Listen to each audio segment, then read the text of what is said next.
ఎన్టీఆర్ జిల్లా Keesara toll plaza spot దగ్గర మా ప్రతినిధి శ్రీకాంత్ సిద్ధంగా ఉన్నారు. మరిన్ని వివరాలు అందించడానికి శ్రీకాంత్, ప్రమాద దృశ్యాలు చూస్తున్నాం. చాలా ఘోరమైనటువంటి ప్రమాదం. ప్రస్తుతం శ్రీనివాసరావు మృతదేహాన్ని బయటికి రెస్క్యూ చేశారు. స్పాట్లో ఉన్నారు మీరు. ఆ సిచ్యువేషన్ ఏ విధంగా ఉంది? అసలు ఈ ప్రమాదానికి సంబంధించి ఎటువంటి ఇన్ఫర్మేషన్ వస్తుంది పోలీసుల నుంచి? దేవి, ప్రధానంగా కూడా ఎన్టీఆర్ జిల్లా నందిగామ దగ్గర ఉన్నటువంటి కేసర టోల్ ప్లాజా దగ్గర ప్రమాదం జరిగింది. ప్రమాద తీవ్రతను మనం ఒకసారి పరిశీలిస్తే చూడొచ్చు. ఇక్కడ ఉన్నటువంటి బారికేడ్లు కూడా పూర్తి స్థాయిలో ఏదైతే ఉన్నాయో అవన్నీ కూడా ధ్వంసమైన పరిస్థితి కూడా ఉంది. ట్యాంకర్ ఏదైతే ఉందో అది టోల్ రుసుము చెల్లించడానికి టోల్ బూత్ ఏదైతే ఉందో దానికి కేవలం 10 అడుగుల దూరంలో మాత్రమే బోల్తా పడింది. దీన్ని తొలగించడానికి అటు పోలీసులు కానీ రెస్క్యూ టీం కానీ పూర్తి స్థాయిలో సుమారు గంట పాటు కష్టపడినా కూడా దాన్ని ఏమాత్రం కదిలించలేకపోయారనేది మనకి స్పష్టంగా కనపడుతుంది. ఒకసారి మనం విజువల్స్లో కూడా చూస్తే ఎంత విధ్వంసం సృష్టించింది అనేది మనకి స్పష్టంగా ట్యాంకర్ని పరిశీలిస్తే కనపడతా ఉంది. ఎందుకంటే వాహనాలు టోల్ బూత్ నుంచి ఎటువైతే వెళ్లాలో ఆ మొత్తాన్ని కూడా ఆక్రమించి మొత్తం ట్యాంకర్ అంతా కూడా ఘటనా స్థలంలోనే బోల్తా పడిన పరిస్థితి కూడా ఉంది. మనకి విజువల్స్లో చూడొచ్చు. మరొక వాహనం వెళ్లే పరిస్థితి లేదు. అదేవిధంగా దాని కింద కారు కూడా పూర్తిగా నుజ్జునుజ్జైన పరిస్థితి. ఆ కారులోనే హైదరాబాద్కి చెందినటువంటి న్యాయవాది శ్రీనివాసరావు కూడా ఘటనా స్థలంలోనే ప్రాణాలు కోల్పోయారు. సుమారు 50 నిమిషాల పాటు ఈ ట్యాంకర్ని తొలగించడానికి సంబంధించి అటు పోలీసులు కానీ రెస్క్యూ టీము ఫైర్ సిబ్బంది కానీ అష్ట కష్టాలు పడిన పరిస్థితి చూడొచ్చు. BMW వాహనానికి సంబంధించిన ఎదురు ఉండేటువంటి బోర్డు ఏదైతే ఉందో ఆ బోర్డు మొత్తం కూడా ఇక్కడే ఘటనా స్థలంలో అన్ని మొత్తం కారు కూడా పూర్తిగా నుజ్జుయ్యి ముక్కలు అయిపోయిన పరిస్థితి కూడా ఉంది. ఆ కారు తొలగించడానికి కూడా ఈ ట్యాంకర్ నుంచి కారును తీయటం అనేది ఒక పెద్ద సవాల్గా కూడా అధికారులకి మారింది. మొత్తం డివైడర్ ఏదైతే ఉందో ధ్వంసమైపోయింది. టోల్ గేట్ దగ్గర ఉన్నటువంటి డివైడర్ కూడా ధ్వంసమైంది. మొత్తం రెండో వైపున కూడా కార్ల సమయంలో ఉన్నాయి. ఈ వాహనం ఏదైతే ట్యాంకరు మరింత వేగంతో ఉంటే కనుక పూర్తి స్థాయిలో మరికొన్ని వాహనాల మీద కూడా ఇది బోల్తా పడితే పూర్తి స్థాయిలో మరింత ప్రాణ నష్టం జరిగి ఉండేదని కూడా అధికారులు అంచనా వేస్తున్నారు. ఒకసారి చూస్తే ప్రమాద తీవ్రతని పూర్తి స్థాయిలో టోల్ ప్లాజాకి సంబంధించిన బూత్ పక్కన ఉన్నటువంటి డివైడర్ ఏదైతే ఉందో అదంతా కూడా ధ్వంసం అయిపోయింది. స్టాప్ బోర్డులు ఏదైతే ఉన్నాయో అవన్నీ కూడా విరిగిపోయిన పరిస్థితి. కార్ అయితే అసలు తీయలేని పరిస్థితి. ఇక్కడ మనమైతే విజువల్స్లో చూస్తున్నామో ఈ ట్యాంకర్ దిగుగానే కారు కూడా పూర్తిగా నుజ్జు అయిపోయింది. దాన్ని కొద్దిసేపు ఈ ట్యాంకర్ని పైకి లేపి ఆ ఇరుక్కుపోయినటువంటి కారును కూడా వెలికి తీయడం కూడా జరిగింది. ఆ తర్వాతనే కారులో ఒకే ఒక్క వ్యక్తి హైదరాబాద్కి చెందినటువంటి న్యాయవాది శ్రీనివాసరావు ఉన్నట్టుగా ఆయన అక్కడికక్కడే ప్రాణాలు కోల్పోయినట్టుగా కూడా అధికారులు గుర్తించారు. ప్రమాద తీవ్రత ఇంకా కనపడతా ఉంది. స్థానికంగా ఉన్న వాళ్ళందరూ భయకంపితులవుతున్న పరిస్థితి చూడొచ్చు. మొత్తం 1 కాదు 2 కాదు 3 క్రేన్లు కూడా తీసుకొచ్చారు. అయినప్పటికీ కూడా గంటల తరబడి దాన్ని తొలగించే ప్రాసెస్ మొదలెట్టినా కూడా ఇంకా పూర్తిగా ఏంటండి ఎందుకని ఇంత సమయం పడతా ఉంది? గంట నుండి కూడా చేస్తా ఉంది. ఆల్రెడీ క్లియర్ అయిపోయిందండి, చేసాము. వాహనాన్ని తొలగించడానికి మొదట్లో కూడా చాలా సమయం పట్టినట్టుంది కారుని తీయడానికి. ఎందువల్ల అంటే ఇది మామూలుగా 90 టన్నులు వెయిట్ ఉందండి. 90 టన్నుల వెయిట్ లిఫ్ట్ చేయాలంటే ఈ మామూలుగా 15 టన్నులు 20 టన్నుల క్రెయిన్స్ వాటితో అందువలన ఇబ్బంది అవుతుంది. అందుకని ఇంత టైం పట్టింది. పైగా ట్రాఫిక్ రష్ ప్లస్ వచ్చేసేసి జనం కూడా ఎక్కువ పోగవడం వల్ల ఇంత టైం పట్టింది. కోఆర్డినేషన్కి కొద్దిగా టైం పట్టింది. మామూలుగా అయితే ఎంత కెపాసిటీ క్రేన్లు ఉంటాయి మనకు అందుబాటులో? అంటే ఎంత వెయిటేజ్ ఉన్నాయి కూడా ఎక్కువగా బాల్తో పడవు కదా? పడవండి. మామూలుగా 14-15 టన్స్ 20 టన్స్ ఎక్కువ పెద్ద క్రేన్లు అయితే ఏరియాలో ఉండవు. అంటే మీరు అన్నట్టు 90 టన్నుల దాకా ఉంది వెహికల్ అంటా ఉన్నారు. అంత బరువు ఉన్న వాహనం బోల్తాకి ఏంటనేది ఏమైనా ప్రాథమికంగా గుర్తించారా? ప్రాథమికంగా గుర్తించడానికి ఏమి లేదండి. మరి టైర్ పగలటం వల్ల జరిగింది ఏం జరిగిందో ఇక్కడ నుంచి ఆటోమేటిక్గా డివైడర్ ఎక్కి ఫల్ట్.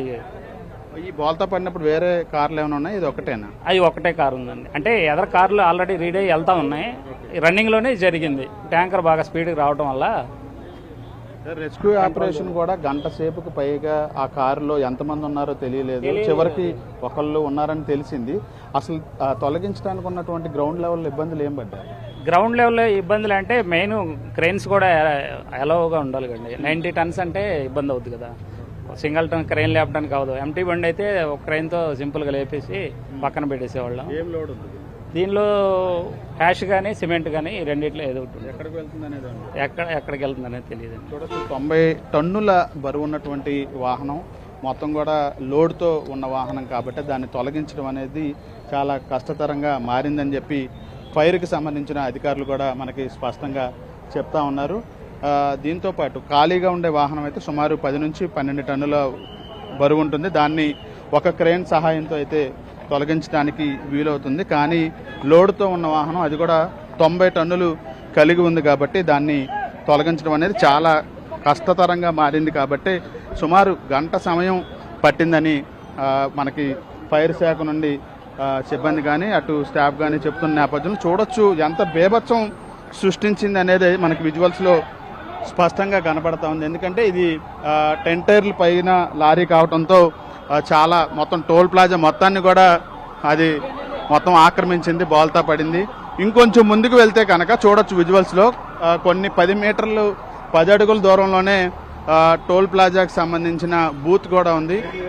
ముందుకు వస్తే కనుక టోల్ బూత్ను కూడా ఢీకొనే ప్రమాదం కూడా ఏర్పడేది. అంటే మనం విజువల్స్లో ఒకసారి చూస్తే ఏదైతే ప్రస్తుతం మనం ఉన్నటువంటి ఈ టోల్ బూత్ ఉందో, టోల్ బూత్ దగ్గర టోల్ రసీదు వసూలు చేసుకోవడానికి ఒక కారు ఆగింది. ఆ కారు వెనకాలే ప్రస్తుతం ప్రమాదానికి గురైనటువంటి శ్రీనివాసరావు కారు కూడా నిలిచి ఉంది. ఆ సమయంలోనే పెద్ద ఎత్తున వేగంతో ఈ ట్యాంకర్ రావటం, ఆ తర్వాత వెంటనే బోల్తా పట్టడంతో పూర్తిగా ఆ కారు బయటికి రాలేని విధంగా నుజ్జునుజ్జైన పరిస్థితి.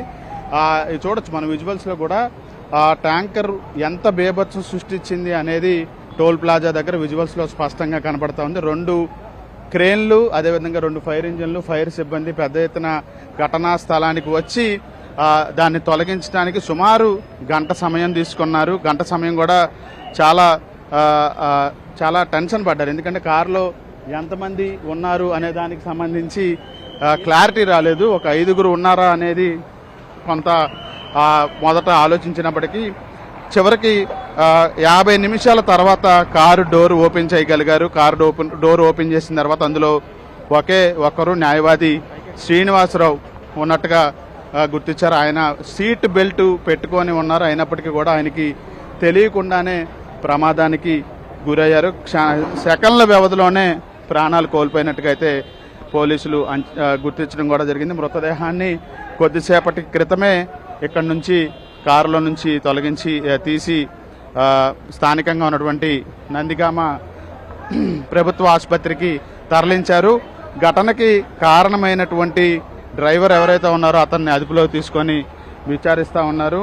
అంటే టైర్ బరస్ట్ అయిందనే ఒక కోణం కూడా ఇప్పుడు తెలుస్తూ ఉంది. అయితే అదా లేకపోతే మితిమీరిన వేగంతో ఈ ట్యాంకర్ని నడపడం వల్ల అది అదుపు తప్పి డివైడర్ని ఢీకొట్టి పూర్తిగా ఈ ప్రమాదానికి కారణమైంది. ఈ అంశాలన్నింటినీ కూడా ఇప్పుడు పోలీసులు విచారణ అయితే చేపట్టడం అయితే జరిగింది. చూడొచ్చు విజువల్స్లో ఒక 90 టన్నుల ట్యాంకర్ ఇది. మామూలుగా అయితే 10 నుంచి 14 టన్నుల బరువు మాత్రమే ఉంటుంది. వీటిని తొలగించడం పెద్ద విషయం కాదు. కానీ ఇందులో లోడ్ కూడా ఉంది. సిమెంట్ లేదా ఫ్లై యాష్ లోడ్తో ఈ వాహనం వెళ్తుంది అనే విషయాన్ని కూడా ఇప్పటికే అధికారులు కూడా చెప్తా ఉన్నారు. దానివల్లే 90 టన్నుల బరువు ఉంది కాబట్టి దీన్ని తొలగించడం అనేది అసాధ్యంగా మారింది. చూడొచ్చు విజువల్స్లో కూడా ట్యాంకర్ని తొలగించడానికి చేయాల్సిన అన్ని చేయడం కూడా జరిగింది. చూడొచ్చు ఇనుప సంఖ్యలను కూడా తీసుకొచ్చారు. వీటిని అన్నింటి చైన్లు కూడా ట్యాంకర్ను తొలగించడానికి. కానీ కేవలం 50 నిమిషాల తర్వాత కారుకు సంబంధించి డోర్ ఓపెన్ చేయడానికి మాత్రమే అవకాశం లభించింది. చూడొచ్చు విజువల్స్లో కూడా మరొక క్రెయిన్ కూడా సిద్ధంగా ఉంచారు. ఈ క్రెయిన్లు కూడా 10 నుంచి 12 టన్నుల వరకు మాత్రమే బరువు వీటిని కెపాసిటీ ఉంటుంది. మిగతావి ఇంత 90 టన్నులు కాబట్టి తొలగించడం అనేది అసాధ్యంగా మారింది. అది కూడా ఇటీవల కాలంలో ఇంత పెద్ద ఎత్తున ప్రమాదం ఈ ట్యాంకర్లు ప్రమాదానికి గురైన పరిస్థితులు కూడా లేవు కాబట్టి వాహనాన్ని తొలగించడానికి చాలా సమయం పట్టింది. ఇప్పటికీ కూడా టోల్ ప్లాజా దగ్గరే ట్యాంకరు బోల్తా పడి ఇక్కడే ఉంది. మన విజువల్స్లో కూడా చూడొచ్చు. రిజిస్ట్రేషన్ నెంబర్ను కూడా ఒకసారి పరిశీలిస్తే AP 39V 9789 ఈ నెంబర్తో ఈ ట్యాంకర్ కూడా ఉంది. ప్రస్తుతం దీనికి సంబంధించి వివరాలను కూడా అధికారులు తెలుసుకునే ప్రయత్నం చేస్తూ ఉన్నారు. ఏపీ రిజిస్ట్రేషన్ చేయించుకుంది, కానీ తమిళనాడులో ఎక్కువ తిరుగుతూ ఉంది. చలానాలు కూడా 16 పెండింగ్ చలానాలు ఉన్నట్టుగా కూడా అధికారులు గుర్తించారు. మనం ఒకసారి చూస్తే ఇది సిమెంట్ లోడ్తోనే వెళ్తున్నట్టుగా అయితే మనకు తెలుస్తుంది. సిమెంట్ లేదా ఫ్లై యాష్ ఈ రెండిట్లో ఒకటిగా కూడా అధికారులు చెప్తా ఉన్నారు. ఇప్పటికే విజయవాడ పోలీస్ కమిషనర్ రాజశేఖర్ బాబు కూడా ఘటనా స్థలానికి రావడం కూడా జరిగింది. ఆ ఘటనా స్థలంలో మొత్తం పూర్తిగా బేభత్సం సృష్టించినటువంటి ట్యాంకర్ మొత్తం ఆ ప్రాంతాన్ని మొత్తం పరిశీలించారు. మృతదేహాన్ని కూడా పోస్ట్ మార్టం నిమిత్తం నందిగామ జనరల్ ఆసుపత్రికి తరలించడం కూడా జరిగింది. ఒక పెను ప్రమాదం తప్పిందనే చెప్పుకోవచ్చు. ఎందుకంటే ఇదే సమయంలో వరుసగా అనేక కార్లు కనుక టోల్ ప్లాజా దగ్గర నిలిచి ఉంటే కనుక ఆ కార్లన్నిటి మీద కూడా ట్యాంకర్ బోల్తా పెడితే ప్రాణ నష్టం అనేది చాలా ఎక్కువ జరిగి ఉండేది. కానీ ఒకే ఒక్క కారు ఆ సమయంలో ఉంది. ఎందుకంటే మిగతా టోల్ ప్లాజాల దగ్గర ఉన్నటువంటి పక్కన గేట్లలో వాహనాలు వెళ్ళిపోవడంతో ప్రమాదానికి గురైన సమయంలో కేవలం ఒకే ఒక్క ట్యాంకర్ ఒకే ఒక్క కారు, అది BMW శ్రీనివాసరావు కారు ఉండటం, ఆయన మీదే ఈ కారు బోల్తా పడటంతో ఆయన ఒకరు మరణించినట్టుగా అధికారులు ధృవీకరించారు. అదే సమయంలో ఇంకా ఎక్కువ కార్లు ఉంటే కనుక ఖచ్చితంగా ప్రాణ నష్టం చాలా ఎక్కువ జరిగి ఉండేది. ఎందుకంటే కార్లు ముందుకు వెళ్ళటానికి అవకాశం లేదు, పక్కకి తిప్పడానికి కూడా అవకాశం ఉండదు. ఎందుకంటే బారికేడ్లకి సంబంధించి మొత్తం ఏదైతే డివైడర్లు ఉన్నాయో అవన్నీ కూడా ధ్వంసమైపోయిన పరిస్థితి. కార్లన్నీ కూడా నుజ్జు అయ్యాయి. కానీ ఒకే ఒక్క కారు ఉండటం వల్ల ప్రమాద తీవ్రత ఎక్కువగా ఉన్న ప్రాణ నష్టం అనేది ఒకరికి మాత్రమే పరిమితం కావడానికి ప్రధాన కారణం ఆ సమయంలో ఒకే ఒక్క కారు మాత్రమే నిలిచి ఉండటం అనేది మనకి అర్థమవుతుంది. ఒకసారి టోల్ ప్లాజా వాళ్ళతో మాట్లాడతాం. ఆ ట్రాఫిక్ ఆకుండా ఏమన్నా చర్యలు చేపట్టారు ఆ సమయం నుంచి? అది ఇప్పుడు అధికారులు మా వాళ్ళు పై అధికారులు మాట్లాడుతారు. టోల్ ప్లాజాకి అన్ని గేట్లు తెరిచారా? అన్నీ తెరిచాము. ట్రాఫిక్ ఏమన్నా ఇబ్బంది ఉంది? ఒక్క లైన్ తప్ప మిగిలినవన్నీ ఓపెన్లోనే ఉన్నాయి. ఇది క్లియర్ అయిపోయింది.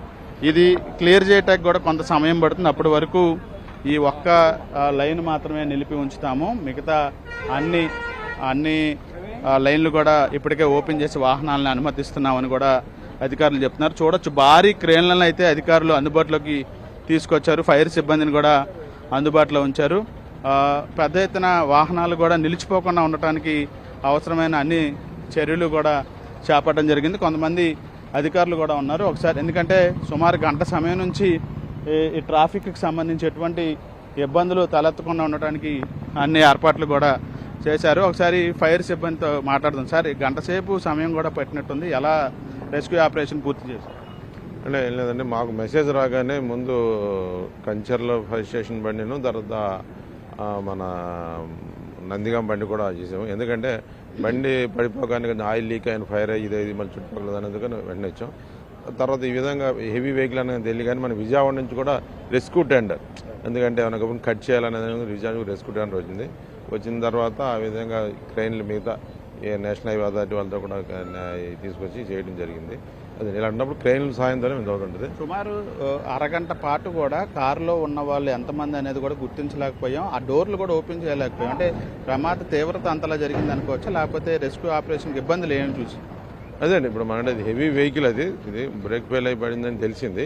అదే అలాంటి సమయంలో ఏంటంటే మనకి అందుబాటులో ఉన్నంత వరకు రెస్క్యూ చేయడానికి ఉంటుంది. లేనప్పుడు ఏంటంటే కొంచెం మిగతా ఈ కటింగ్ గేర్ వచ్చిన వాళ్ళం చేయవద్దు, అయితే ఇమీడియట్గా చేయడం అనేది కొంచెం. అందుకని విజయవాడ నుంచి కూడా మన రెస్క్యూ టెండర్ తీసుకొచ్చాం. అంటే ఇప్పుడు కూడా వెహికల్ తొలగించలేని పరిస్థితి. 90 టన్నులు లోడింగ్ కూడా లోడ్తో కలిగి ఉంది అంటున్నారు. అంటే ఎంత సమయం పట్టే అవకాశం ఉంది సార్ ట్యాంకర్ తొలగించి? అదే అండి, ఇప్పుడు మనకి లోన్ దాన్ని బట్టి ఆ క్రెయిన్ కెపాసిటీని లిఫ్ట్ చేయడానికి ఏర్పాటు చేయడం జరుగుతుంది. అదే ముందు ట్రాఫిక్ రెస్టోర్ చేయడం జరిగింది. అదండి, ఆ విధంగా అంటే ప్రస్తుతానికి ఏంటంటే మనకి ఇలాంటి ప్రమాదాలు జరిగినప్పుడు ఏంటంటే మనకి అక్కడ సిచ్యువేషన్ ఒకసారి అనుకూలంగా ఉండదు, అనుకూలం ఉన్నప్పుడు త్వరగా ఉండదు, అనుకూలంగా లేనప్పుడు కొంచెం టైం పడుతుంది, అయిపోతుంది. ఇది మొత్తంగా అయితే వాహనం అనేది పూర్తి స్థాయిలో లోడ్తో కలిగి ఉంది. అది కూడా 90 టన్నుల లోడ్ కలిగి ఉంది కాబట్టి దాన్ని తొలగించడం అనేది కొంత కష్టతరంగా మారింది. అదేవిధంగా ఇది టోల్ ప్లాజా కాబట్టి టోల్ గేట్ దగ్గర వాహనాల రద్దీ కానీ ఇతర ఇబ్బందులు ఏమన్నా ఉంటాయి కాబట్టి పూర్తి స్థాయిలో ఓన్లీ కంచిచర్ల నందిగామ ఫైర్ వాహనాలే కాకుండా విజయవాడ నుంచి కూడా కొన్ని వాహనాలు రెస్క్యూ టీంను కూడా అందుబాటులో తీసుకొచ్చాం. ప్రస్తుతం దాన్ని తొలగించడానికి ఆ ట్యాంకర్ని తొలగించడానికి కొద్ది సమయం పడుతుంది. ఒక టోల్ గేట్లో ఒక లైన్ను మాత్రం నిలిపి ఉంచాము. మిగతా అన్ని రూట్లలో కూడా ప్రస్తుతం వాహనాలను అయితే వదులుతున్న పరిస్థితి. ట్రాఫిక్ కూడా ఎక్కడ ఇబ్బంది లేని పరిస్థితి అయితే ఉంది. చనిపోయినటువంటి శ్రీనివాసరావు మృతదేహాన్ని కూడా పోలీసులు వెలికితీశారు. కారుని పోలీస్ స్టేషన్కి తరలించి మృతదేహాన్ని పోస్ట్ మార్టం నిమిత్తం అయితే నందిగామ ప్రభుత్వ ఆసుపత్రికి తరలించిన పరిస్థితి అయితే ఇక్కడ ఉంది. దేవి, అసలు ఈ డ్రైవర్ డీటెయిల్స్ ఏమన్నా పోలీసుల నుంచి వస్తున్నాయి? ఎందుకంటే ఈ ట్యాంకర్ మీద 16 చలాన్లు ఉన్నాయి. దట్టు అసలు డ్రైవర్ ఏమన్నా మద్యం సేవించున్నాడా? ఎందుకంటే సహజంగానే టోల్ గేట్ వస్తుందంటేనే వెహికల్స్ అన్నీ చాలా స్లోగా మూవ్ అవుతాయి. ఎందుకంటే అక్కడ టోల్ ట్యాక్స్ ఆ గేట్ ఓపెన్ చేయాలి కాబట్టి. అంత స్పీడ్గా ఎలా వచ్చాడు? డివైడర్ పైకి ఎక్కించి మరి ఆ ప్రమాదానికి కారణం ఎలా అయ్యాడు? అంటే ప్రస్తుతం ప్రాథమికంగా అటు ఫైర్ సిబ్బంది కానీ అధికారులు కానీ చెప్తుంది మాత్రం వాహనం అదుపు తప్పి బోల్తా పడింది అనే విషయాన్ని అయితే స్పష్టంగా చెప్తున్నారు. మనకు కూడా విజువల్స్లో ఆ ట్యాంకర్ బేభత్సం ఎలా సృష్టించింది అనేది స్పష్టంగా కనపడుతుంది. ఇదే రూట్లో వచ్చిన పరిస్థితి. వచ్చిన తర్వాతే ఇక్కడ నుంచి ట్యాంకర్ కూడా అదుపు తప్పి ఆ డివైడర్ని ఢీకొని దాని ముందున్నటువంటి BMW మీద బోల్తా పడిన పరిస్థితి కూడా ఉంది. అయితే ఫైర్ సిబ్బంది మనకి చెప్తున్న సమాచారం ప్రకారం బ్రేక్స్ ఫెయిల్ అయ్యి అనే ఒక అంశాన్ని కూడా చెప్తా ఉన్నారు.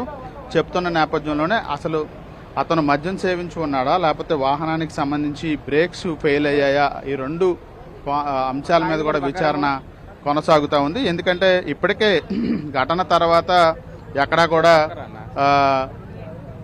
డ్రైవర్ పారిపోలేదు, అతను అందుబాటులోనే ఉన్నాడు. అతన్ని అదుపులోకి తీసుకొని పోలీసులు విచారిస్తున్న పరిస్థితి కూడా ఉంది. కానీ మద్యం తాగాడా లేదా అనే దానికి సంబంధించి టెస్టులు కూడా ఒకవైపున నిర్వహించడానికి డ్రైవర్ని కూడా ఇప్పటికే హాస్పిటల్కి కూడా పోలీసులు తరలించారు. ఇక వాహనానికి సంబంధించి కండిషన్ ఎలా ఉంది అనే దానికి సంబంధించి మోటార్ వెహికల్ ఇన్స్పెక్టర్కి ఎవరైతే ఉన్నారో ఆ మోటార్ వెహికల్ ఇన్స్పెక్టర్ని అతన్ని కూడా పిలిపించి వాహనం కండిషన్ ఎలా ఉంది అనే దాని మీద కూడా అధికారులు రిపోర్ట్ని సిద్ధం చేయబోతా ఉన్నారు.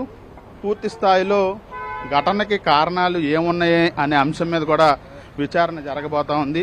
ఎందుకంటే మీరు అన్నట్టు టోల్ ప్లాజా దగ్గర వాహనాలు మామూలుగానే చాలా నెమ్మదిగా రాకపోకలు కొనసాగిస్తాయి. ఎందుకంటే టోల్ రసీదు తీసుకోవటానికి సంబంధించి ఖచ్చితంగా టోల్ ప్లాజా దగ్గర టోల్ గేట్ పడతా ఉంటుంది.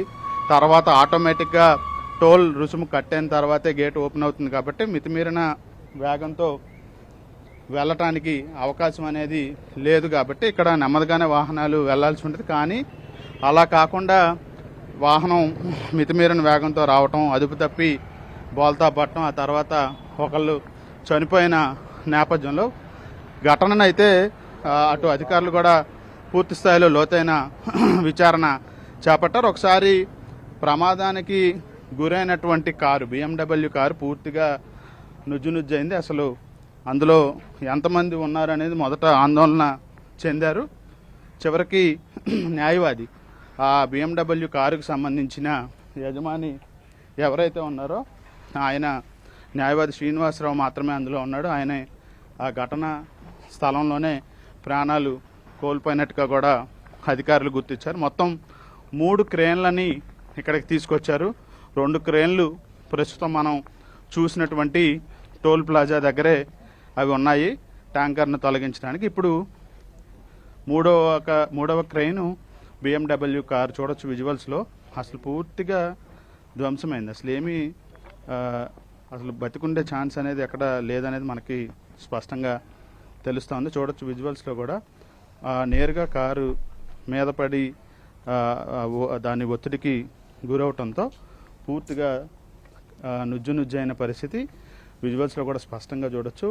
ఎదురున్నటువంటి డ్రైవింగ్ సీట్లో ఉన్నటువంటి ఆయన్ని ఎంతో చాలా 30 నుంచి 40 నిమిషాల తర్వాత ఆయన్ని బయటికి తీసిన పరిస్థితి కూడా ఉంది. చూడొచ్చు ఇది బ్యాక్ సీట్, మనం చూస్తున్నటువంటిది వెనకాల సీటు, ఇది ఫ్రంట్ సీటు. దానికి సంబంధించి కూడా మనం చూడొచ్చు ఎంత తీవ్రతకి గురైంది అనేది మనకి స్పష్టంగా కనపడుతూ ఉంది.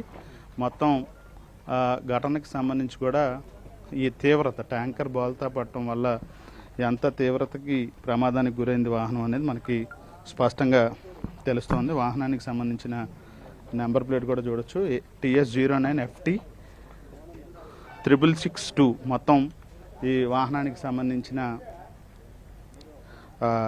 పరిస్థితిని మనం చూడొచ్చు. ఎంత తీవ్రతకి అంటే మొత్తం పైన టాప్ అంతా కూడా మొత్తంగా నుజ్జు అయిపోయిన పరిస్థితి. ఎదురు డ్రైవింగ్ సీట్ను ఒకసారి మనం పరిశీలిస్తే ఈ డ్రైవింగ్ సీట్లో ఇక్కడ కూర్చున్న పరిస్థితి. డ్రైవింగ్ సీట్లో ఈ డోర్ని తీసి అసలు మామూలుగా తీస్తే కూడా రాని పరిస్థితి. ఎందుకంటే డ్రైవింగ్ సీట్లో ఉన్న వాళ్ళు అక్కడికక్కడే చనిపోయే పరిస్థితి. ఒక స్టీరింగ్తో పాటు అదేదైతే పైన అది ఉంటుంది, పైన క్యాబిన్ ఏదైతే ఉంటుందో మొత్తం క్యాబిన్ మొత్తం కూడా నుజ్జు అయిపోయిన పరిస్థితి చూడొచ్చు. శ్రీనివాసరావుకి సంబంధించిన బ్లడ్ మరకలు కూడా మనకి స్పష్టంగా కనబడుతూ ఉన్నాయి. అద్దం ఎదురు గేర్ రాడ్ మీద కూడా స్పష్టంగా దాని మీద రక్తపు మరకలు కూడా మనకి కనపడుతూ ఉన్నాయి. 90 టన్నుల బరువు ఉన్నటువంటి ట్యాంకర్ బోల్తా పట్టడంతో కార్ అనేది అసలు నామరూపాలు లేకుండా పోయిందనేది మనకి స్పష్టంగా కనపడుతుంది. అసలు BMW కార్లు అంటేనే ఇవి లగ్జరీ వెహికల్స్, సేఫ్టీ వెహికల్స్గా కూడా చెప్తారు. చూడొచ్చు వీల్స్ కూడా, వెనకాల వీల్స్ కూడా పూర్తిగా ధ్వంసమైపోయిన పరిస్థితి. అసలు ముందుకు కదలని పరిస్థితుల్లో వాహనం అంతా కూడా నుజ్జు అయిపోయిన పరిస్థితి. వెనకాల ఎవరైనా ఉన్నా కూడా ఖచ్చితంగా వాళ్ళు కూడా ప్రాణాలతో బయటపడే అవకాశాలు చాలా తక్కువ అనేది మనకి స్పష్టంగా తెలుస్తూ ఉంది. ఇక డ్రైవింగ్ సీట్లో ఉన్నటువంటి శ్రీనివాసరావు అక్కడే కారులోనే ప్రాణాలు కోల్పోయిన పరిస్థితి. అసలు ఒక్క డోర్ కూడా కనీసంగా రాని పరిస్థితి. ఏది పట్టుకుంటే అది మన చేతికి కూడా వచ్చేస్తున్న పరిస్థితి. ఇది మెయిన్ డోరు, డ్రైవింగ్ సీట్లో ఉన్నటువంటి డోరు. ఈ డోర్ను కూడా చాలా కష్టపడి అధికారులు 50 నిమిషాలు కష్టపడి శ్రీనివాసరావు మృతదేహాన్ని బయటికి తీసిన పరిస్థితి కూడా ఉంది. దీంతో ప్రస్తుతం మృతదేహాన్ని పోస్టుమార్టం నిమిత్తం పోస్టుమార్టం నిమిత్తం అయితే ప్రభుత్వ ఆసుపత్రికి తరలించారు. ఇది కారు పరిస్థితి కూడా మనకి స్పష్టంగా తెలుస్తుంది. ఒక్కసారిగా మొత్తం విజువల్ కూడా ఒకసారి చూస్తే అసలు ఏం లేదు, కారు అనేది మొత్తం నుజ్జు అయిపోయిన పరిస్థితి. లోపల ఉన్న వాళ్ళు ఎవరైనా బతకటం అనేది అసాధ్యం. ఎందుకంటే అంత బరువు 90 టన్నుల బరువు ఉన్నటువంటి లారీ దాని మీద ఒక్కసారిగా పడిన నేపథ్యంలో సెకండ్ల వ్యవధిలోనే కారు అంతా కూడా నుజ్జు అయిపోయి లోపల ఉన్న వాళ్ళు బతికినా కూడా తీవ్రంగా గాయపడే పరిస్థితుల్లో అయితే ఉంటారనేది స్పష్టంగా మనకి తెలుస్తూ ఉంది. మొత్తం కారుకి సంబంధించి చనిపోయింది ఒకళ్ళే, అంటే ఆ సమయంలో యజమాని కారు నడుపుతూ ఉన్నారు శ్రీనివాసరావు, ఆయనే ఒక్కళ్ళే ఉన్నారు కాబట్టి ఆయన ఒక్కళ్ళే ప్రాణాలు కోల్పోయి ఎవరైనా ఉన్నా కూడా ఖచ్చితంగా వాళ్ళు తీవ్రంగా గాయపడే అవకాశాలు కూడా ఉండే, కానీ ఎవరు లేకపోవడంతో కొంత ఊపిరి పీల్చుకున్న పరిస్థితి అయితే ఉంది. ప్రస్తుతం ఈ ఘటనకు సంబంధించి అయితే విచారణ కొనసాగుతుంది. డ్రైవర్ని మద్యం తాగాడా లేదా అని టెస్టులు చేయడానికి హాస్పిటల్కి తరలించారు. మృతదేహాన్ని పోస్ట్ మార్టం నిమిత్తం హాస్పిటల్కి తరలించిన పరిస్థితి అయితే ఉంది. దేవి, శ్రీకాంత్, ఈ ఘటన జరక్క ముందు ప్రమాదానికి ముందు ఏం జరిగిందనే విషయం సీసీటీవీ ఫుటేజ్లో కరెక్ట్గా రికార్డ్ అయి ఉంటుంది. అది రిలీజ్ చేసే అవకాశం ఉందా? పోలీసుల కంట్రోల్లో ఉందా? అంటే మొత్తం ఘటనకు సంబంధించి కూడా ఇప్పటికే పోలీసు ఉన్నతాధికారులు ఇంకా విచారణని కొనసాగిస్తూ ఉన్నారు. ఘటనకి ప్రమాదానికి గురైనటువంటి వాహనాన్ని కూడా పరిశీలిస్తున్నారు. ఈ సీసీటీవీ ఫుటేజ్లో కూడా ఖచ్చితంగా ఆ ఘటన జరిగినప్పుడు లారీ ఏదైతే బోల్తా పడిన ట్యాంకర్ ఉందో అది ఎంత వేగంతో వచ్చింది, ఎలా వచ్చింది అనే అంశాలు ఖచ్చితంగా సీసీటీవీ ఫుటేజ్లో నిక్షిప్తమై ఉన్నాయనేది అయితే అటు టోల్ ప్లాజా దగ్గర కానీ ఖచ్చితంగా నిక్షిప్తమై ఉన్నాయి. కానీ ప్రస్తుతం ఘటనకు సంబంధించి రెస్క్యూ ఆపరేషన్, ఎందుకంటే ఈ కారుని ఘటన జరిగిన దగ్గర నుంచి తీయటానికే 1 గంట సమయం పట్టింది. లోపల మృతి చెందిన శ్రీనివాసరావు మృతదేహాన్ని తీయటానికి 30 నిమిషాల సమయం కూడా పట్టింది. ప్రస్తుతం ఇంకా కూడా ఘటన జరిగిన ప్రాంతంలోనే ట్యాంకర్ కూడా అక్కడే పడి ఉన్న నేపథ్యంలో దాన్ని తొలగించడానికి కూడా ఇంకా కొంత సమయం పట్టే అవకాశాలు ఉండటంతో ప్రస్తుతం ప్రమాదానికి గురైనటువంటి ట్యాంకర్ను తొలగించే రెస్క్యూ ఆపరేషన్ అయితే ప్రస్తుతం కొనసాగుతోంది. మిగతా తర్వాత దర్యాప్తులో భాగంగా ఖచ్చితంగా సీసీటీవీ ఫుటేజ్ని అయితే అధికారులు దాన్ని పరిశీలిస్తారు. ఖచ్చితంగా వాళ్ళ అండర్లో ఉన్నట్టుగైతే మనకు తెలుస్తుంది. బ్రేక్ ఫెయిల్ అయిందా, లేకపోతే మద్యం దాగి వాహనం నడపడం వల్ల అదుపు తప్పిందా, లేకపోతే మితిమీరిన వేగంతో రావడం వల్ల అదుపు తప్పింది, ఈ అంశాలన్నీ కూడా సీసీటీవీ ఫుటేజ్లో కూడా కొంత తెలిసే అవకాశం ఉంటుంది. మద్యం తాగాడా లేదా అనే దానికి సంబంధించి కూడా టెస్టులు రిపోర్ట్లు కూడా రాబోతున్నాయి కాబట్టి పూర్తి స్థాయిలో విచారణ అయితే కొనసాగుతోంది. దేవి, శ్రీకాంత్, ఆ సిమెంట్ లోడ్తో వెళ్తున్న ట్యాంకరు ఆ ఓనర్ ఎవరనేది, ఆ డీటెయిల్స్ ఏమైనా ఇన్ఫర్మేషన్ తెలిసే అవకాశం ఉందా? అంటే ప్రస్తుతం అన్ని కోణాలు అంటే అటు డ్రైవర్ అది ఏపీ రిజిస్ట్రేషన్తోనే జరిగినటువంటి వాహనం కాబట్టి ఖచ్చితంగా వివరాలను కూడా అధికారులు సేకరిస్తున్నారు. ఒకసారి పోలీసులతో కూడా మాట్లాడుతాం. సార్, ఈ ట్యాంకర్ ఎవరిది అనేది ఏమైనా తెలిసిందా సార్? సరే అడగదు కదా పర్మిషన్. ట్యాంకర్ ఎవరిది? మా ఆఫీసర్స్ కనుక్కుందాం. ఇంకా విచారణ అయితే కొనసాగుతుందని పోలీసులు కూడా మాట్లాడటానికి నిరాకరిస్తూ ఉన్నారు. ఎందుకంటే సిపి నేరుగా ఘటనా స్థలానికి వచ్చారు, ప్రమాదానికి గురైన ఈ ప్రాంతాన్ని పరిశీలించారు, పూర్తిగా నుజ్జునుజ్జైనటువంటి కారును కూడా పరిశీలించారు. అందులో చనిపోయింది ఒకరు కాబట్టి వాళ్ళని ప్రస్తుతం పోస్టుమార్టం నిమిత్తం మృతదేహాన్ని కూడా తరలించారు. ట్యాంకర్కి సంబంధించి 16 చానాలను పెండింగ్లో ఉన్నట్టుగా ఇప్పటికే గుర్తించారు. అతన్ని యజమాని ఎవరైతే ఉన్నారో అతని మీద కూడా కేసు నమోదు చేసే అవకాశాలు ఉన్నట్టుగా తెలుస్తూ ఉంది. ఇప్పటి వరకు ఆ ప్రమాదానికి గల కారణాల మీద ప్రస్తుతం విచారణ కొనసాగుతున్నట్టుగైతే మనకు తెలుస్తూ ఉంది దేవి. ఎందుకంటే ప్రమాద తీవ్రతను ఒకసారి పరిశీలిస్తే కనుక ఖచ్చితంగా అది మితిమీరిన వేగంతో వచ్చినా, లేకపోతే బ్రేక్ ఫెయిల్ అయినా, మద్యం తాగి వాహనాన్ని నడిపిన ఏదైనా కానీ ఒక ప్రాణం నిలువున పోయిన పరిస్థితి. అది కూడా ఆయన ఎటువంటి తప్పు చేయకుండా టోల్ ప్లాజాలో టోల్ చెల్లించడానికి ఆయన వాహనం నిలపటం, అక్కడే సెకండ్ల వ్యవధిలో ఈ ట్యాంకర్ బోల్తా పడి ఆయన ప్రాణాలు కోల్పోవడంతో ప్రస్తుతం ఆయన నివాసంలో కూడా విషాద ఛాయలు నెలకొన్నట్టుగైతే మనకు తెలుస్తూ ఉంది. కుటుంబ సభ్యులకు కూడా ఇప్పటికే నందిగామ పోలీసులు సమాచారం కూడా అందించారు. మృతదేహాన్ని పోస్టుమార్టం నిమిత్తం తీసుకువెళ్ళడానికి కుటుంబ సభ్యులు రేపు నందిగామ వచ్చే అవకాశాలు ఉన్నట్టుగైతే మనకు తెలుస్తూ ఉంది. ఈ ట్యాంకర్ ఏదైతే ఉందో ప్రమాదానికి గురైన ట్యాంకర్, దీని మీద గతంలో ఏమైనా ప్రమాదాలు జరిగిన దానికి సంబంధించి కేసులు ఏమైనా నమోదై ఉన్నాయా అనే కోణంలో కూడా విచారణ చేపట్టారు. అయితే ఈ ప్రమాదం జరిగిన సమయంలో మాత్రం అక్కడ పెద్ద సంఖ్యలో కార్లు టోల్ ప్లాజా దగ్గర నిలిచి ఉండకపోవటం వల్ల పెద్ద ప్రమాదం తప్పినట్టుగా అయితే అధికారులు భావిస్తూ ఉన్నారు. కేవలం శ్రీనివాసరావుకు సంబంధించిన ఒకే ఒక్క కారు ఉండటం, అది ప్రమాదానికి గురై ఆయన ప్రాణాలు కోల్పోయినట్టుగైతే మనకి స్పష్టంగా తెలుస్తుంది. ప్రమాద తీవ్రతని అంచనా కూడా వేయలేని పరిస్థితి. ఎందుకంటే ఇటీవల కాలంలో ఇంత పెద్ద ఎత్తున అంటే వాహనాల ప్రమాదాలు జరిగినా వాటికి సంబంధించిన 90 టన్నుల బరువు ఉన్నటువంటి వాహనం కాబట్టే ఇంత ఆయన కారులోనే ప్రాణాలు కోల్పోయాడని అయితే అధికారులు అంచనా వేస్తూ ఉన్నారు. అలా కాకుండా ట్యాంకర్లో ఖాళీ ట్యాంకర్ అయితే కనుక ఇంత ఆయన ప్రాణాలు కోల్పోకుండా కేవలం తీవ్రంగా గాయపడి ప్రాణాలతో బయటపడేవాడని అయితే అధికారులు చెప్తున్నారు. మొత్తం మీద అయితే ఘటనకు సంబంధించి శ్రీనివాసరావు ప్రాణాలు కోల్పోయారు. ఆయన మృతదేహం పోస్టుమార్టం నిమిత్తం ఆసుపత్రికి తరలించి పూర్తి స్థాయిలో నందిగామ పోలీసులు అయితే విచారణ కొనసాగిస్తూ ఉన్నారు. దేవి.